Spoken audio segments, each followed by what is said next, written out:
Hello and welcome to Worst Generation Otaku's Anime Reviews and Recommendations. Pluto episode எல்லாரும் பார்த்திருப்பீங்க. Leave your comments as feedback. Here is yet another episode and we are here to discuss about Onimusha. Here is Prashant. Hello, வணக்கம் மக்களே. He is going to be part of Worst Generation Otakus and we are going to talk a lot about anime and a lot of things about it. ஒனிமுஷான்றது எங்கே சொல்லணும்னா ஒனிமுஷா வார்லார்ட்ஸ் அப்படின்னு ஒரு game முன்னாடி இருந்துச்சு. So that served as one of the inspirations for God of War and the mechanisms of God of War, not the storyline. Storyline is mainly based on the Greek mythology and all that. But Onimusha Warlords கேமில் இருக்கிற கான்செப்ட்ஸை எடுத்து வேகபாண்டில் இருக்கிற Miyamoto முசாஷின்ற character and people he involved in his life, he was involved with in his life, அவங்க எல்லாரும் involve பண்ணது தான் Onimusha. Musashi imagined himself to be an Oni. He's a legendary samurai and he's led an incredible life. So Onimusha is based on Miyamoto Musashi, but it's a fictionalization. It's not like actual history mari kedayadu.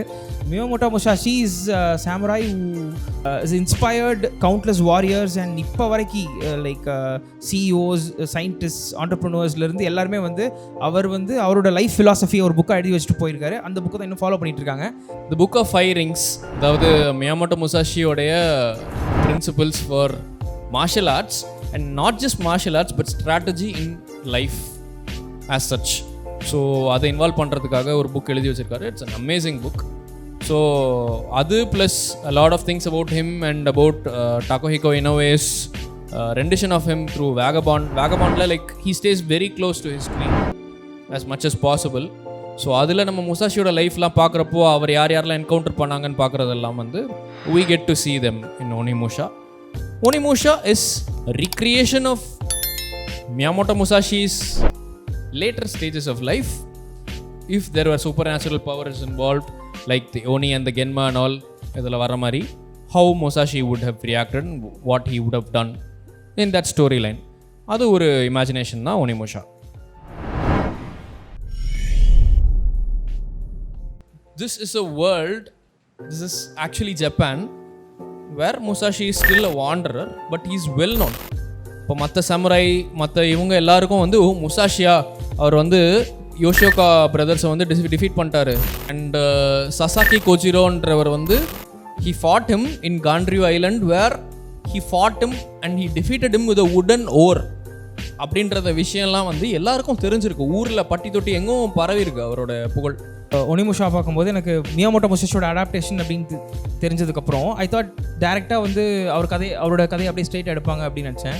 But they played with it like அந்த கொஞ்சம் super natural எலிமெண்ட்ஸ்லாம் add பண்ணி நம்ம சொன்ன மாதிரி தான் it's fictionalised version of Miyamoto Musashi. But அதுவுமே நல்லா தான் இருந்துச்சு.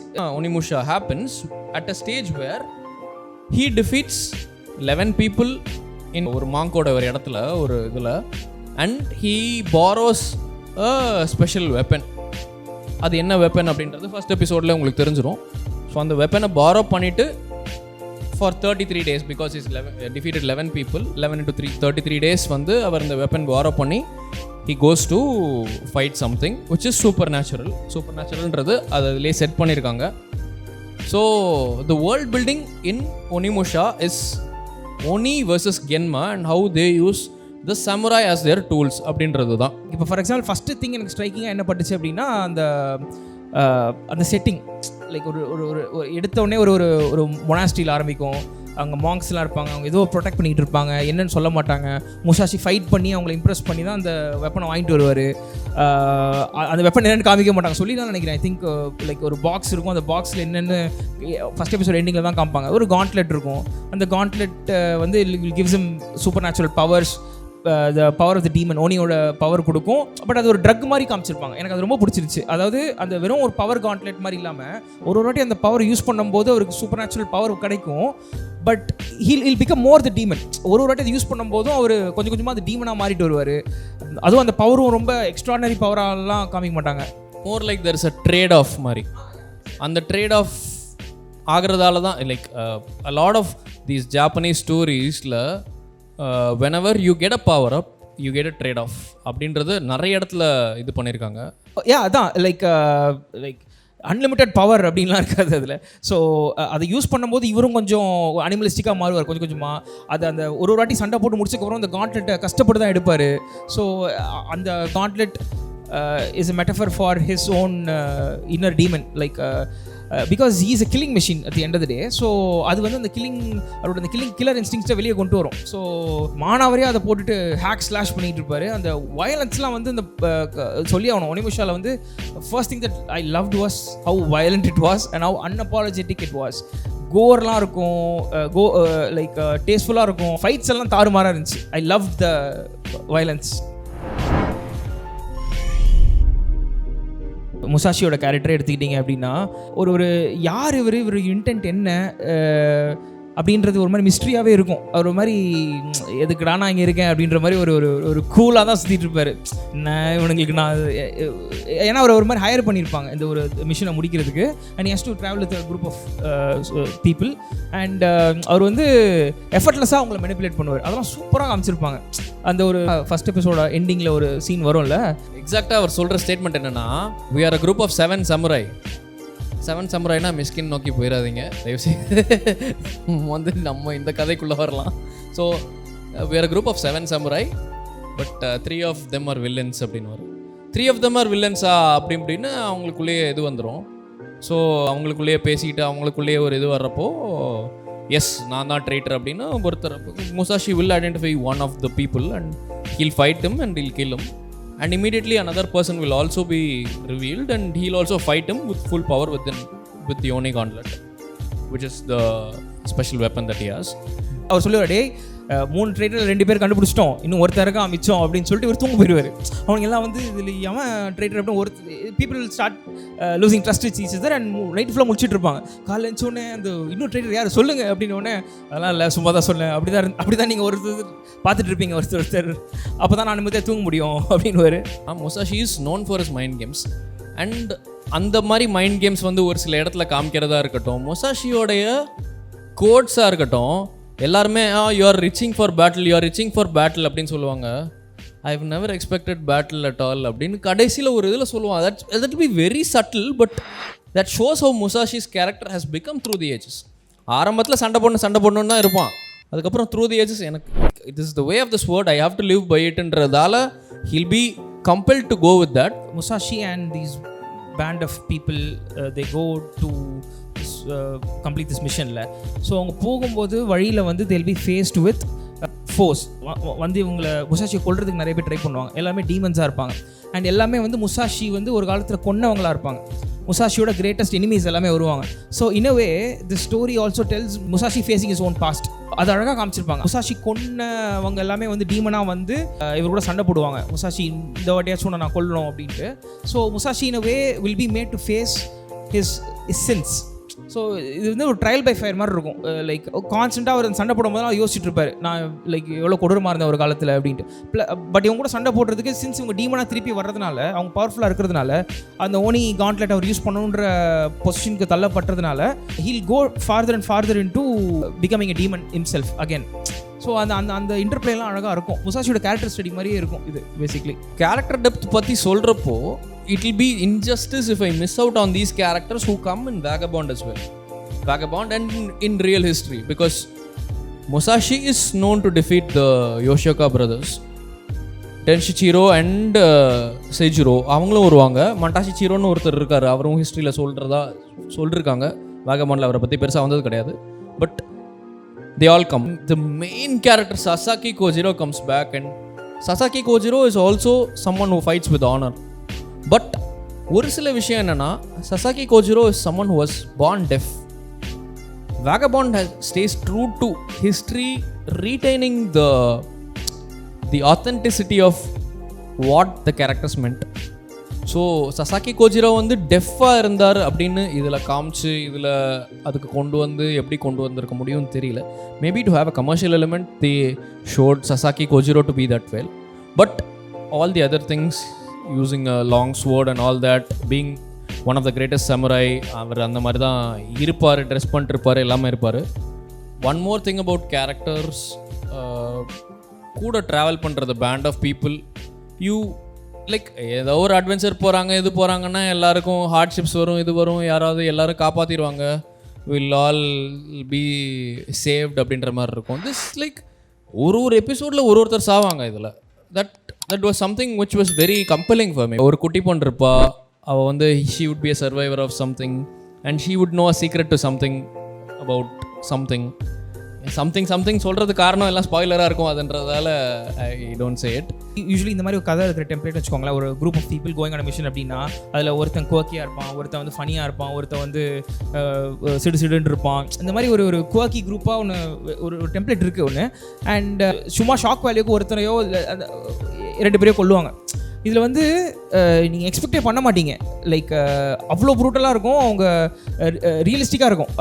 லைக் ஏதோ ஒரு கதையோட மொமெண்டம்காக கொண்ட மாதிரி இருக்காது, ஒரு ஷாக் வேல்யூக்காக. இப்போ இந்த இடத்துல ஒரு டெத்து வந்தால் தான் இப்போ கதை மூவ் ஆகும் அப்படின்னு ஒரு ஃபோர்ஸ் பண்ணி பண்ண மாதிரி இருக்காது. நிஜமாலே அவங்க போகிறது ஒரு டேஞ்சரஸ் மிஷன்றது தெரியும் நல்லா வச்சுக்கோங்களேன். யூஸ்வலி இந்த மாதிரி கதையில் வந்து ஒரு குட்டி பொண்ணு கேரக்டர் வருது அப்படின்னா அது ஒரு க்யூட்னஸ் ஃபேக்டருக்காகவே வச்சிருப்பாங்க. She is an innocent person, so அவளை ப்ரொடெக்ட் பண்ணணும். இதுலேயும் அவங்க ப்ரொடெக்ட் தான் பண்ணுவாங்க. But she won't be a mindless idiot like most of the child characters are written. அவளுக்கு ஆக்சுவல் பர்பஸ் இருக்கும். அவளும் வந்து ஒரு ப்ரூட்டலாக பல விஷயங்களை தாண்டி தான் வந்திருப்பா. அந்த வகையில் இது வந்து Onimusha doesn't pull back the punches. When the series wants to make you feel something, it actually makes you feel it. So I think it was at least 90-95% accurate in the portrayal of the characters. So animation quality பத்தி பார்க்குறப்போ I feel like there is a significant amount of western elements involved in the animation, which especially with the 3D, but it stays true to its roots. That's what I feel like. And the stunts ஆ இருக்கட்டும், எதுவாக இருக்கட்டும், கேரக்டரோடைய போர்ட்ரேலாக இருக்கட்டும், the way they walk, the way they go through stuff, the way samurais are.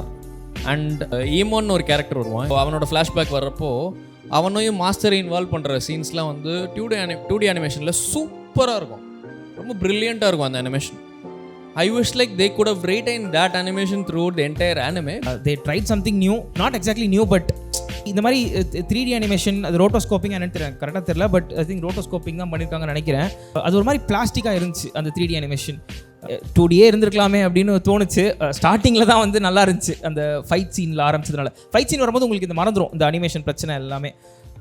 But நடக்கும்போது உங்கள் பேசும்போது moment தான் கொஞ்சம் ஒரு மாதிரி பிளாஸ்டிக்காக இருந்துச்சு. They could have mixed and matched the 2D with the 3D. I think ஒரு எக்ஸ்பெரிமெண்ட்டாக பண்ணியிருக்காங்க. I really appreciate them for making an experiment on this. But கொஞ்சம் அங்கங்கே 2D 3D மிக்ஸ் பண்ணியிருக்கலாம்னு தோணுச்சு. மோஸ்ட்லி 3Dயாக தான் இருந்துச்சு. அந்த ஃப்ளாஷ்பேக் சொல்கிற இடத்துல ஒரே ஒரு இடத்துல மட்டும்தான் 2Dயாக இருந்துச்சு. That was something which could have been improved. The whole Miyamoto Musashi character in this series is modeled after Toshiro Mifune. So Toshiro Mifune, as you know, Akira Kurosawa படங்களில் எல்லாத்துலேயுமே அவர் தான் லீடாக இருப்பார் மோஸ்ட்லி. Legendary actor. அவருடைய likeness அப்படியே use பண்ணியிருப்பாங்க. எனக்கு தெரிஞ்ச வரைக்கும் மாங்கா கன்வர்ஷன்னா நம்ம அதை சொல்ல வர்றது மிஃபுனேயோட கேரக்டரிஸ்டிக்ஸும் சரி, முசாஷியோட கேரக்டரிஸ்டிக்ஸும் இருக்குது. பட் மிஃபுனே மாசாக இருந்தார், முசாஷியா அதெல்லாம் பக்காவாக இருந்துச்சு. இந்த ஒரு எத்திக்கல் ப்ராப்ளம் தான் மைண்டில் ஓடிட்டே இருந்துச்சே தவிர மனுஷன் பர்ஃபெக்டாக இருந்தார். அந்த அவர் நடிச்சிருந்தாருன்னா செம்மையாக இருந்திருக்கும் தான் முசாஷியாக நடிச்சிருந்தார். ஸோ முசாஷியோடைய டைலாக்ஸாக இருக்கட்டும், முசாஷியோடைய way of how he deals with stuff, and especially ஒரு ஹார்ட் ரென்ச்சிங் சீன் ஒன்று நடக்கும். லைக் இந்த 6th or 7th எபிசோடு ஒன்று நடக்கும். Towards the end he is forced to kill 2 people who he does not want to kill, not his enemies though, but he is forced to do that. And adula he bears the weight of that endradhu you can see it in his face, you can see it in how they animate him, you can see it in how he talks as well. Oh, and special mention, the voice actor who voiced Musashi is none other than the voice actor who voiced Thorkill in Vinland Saga and Blackbeard in One Piece. And again Matsuki அப்படின்னு ஒரு master வருவார்.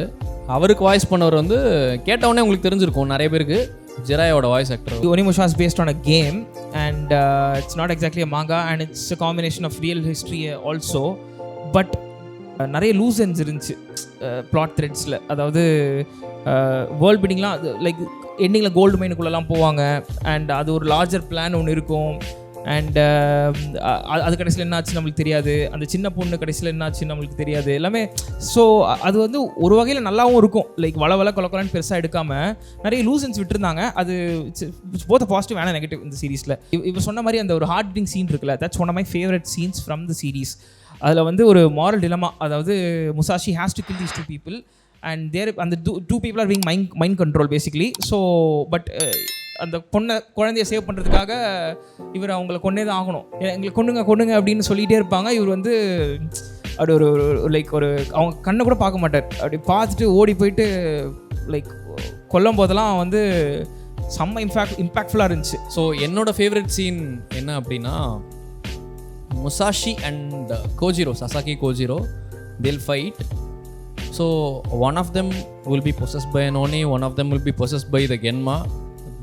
Both are like different variants of demons, you can say. Kojiro, even though he has the powers of a Genma, அது எவ்வளோ rage இருந்தாலும் எவ்வளோ ஒரு டீமனோட power இருந்தாலும் he can't ஃபுல்ஃபில்டாக ஒரு சாட்டிஸ்ஃபைடாக ஒரு ஃபைட் இருக்காது அப்படின்றது அது ரொம்ப நல்லா காமிச்சிருந்தாங்க. Musashi removes the gauntlet and he fights as himself. He ties the man bun, the samurai knot and top knot வச்சு top knotல கட்டிட்டு he fights Sasaki with again an oar. That was a really good reference to how he actually defeated Kojiro.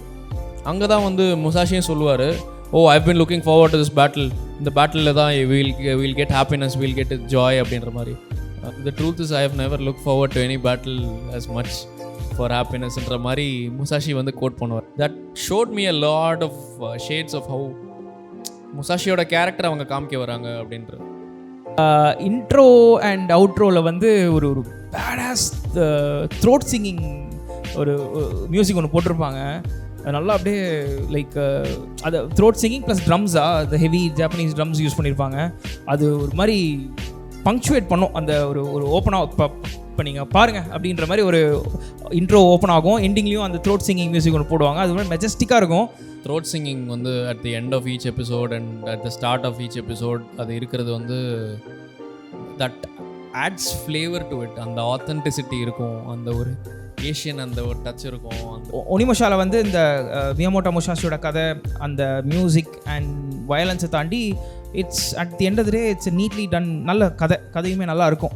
So I think it's something you should miss out on.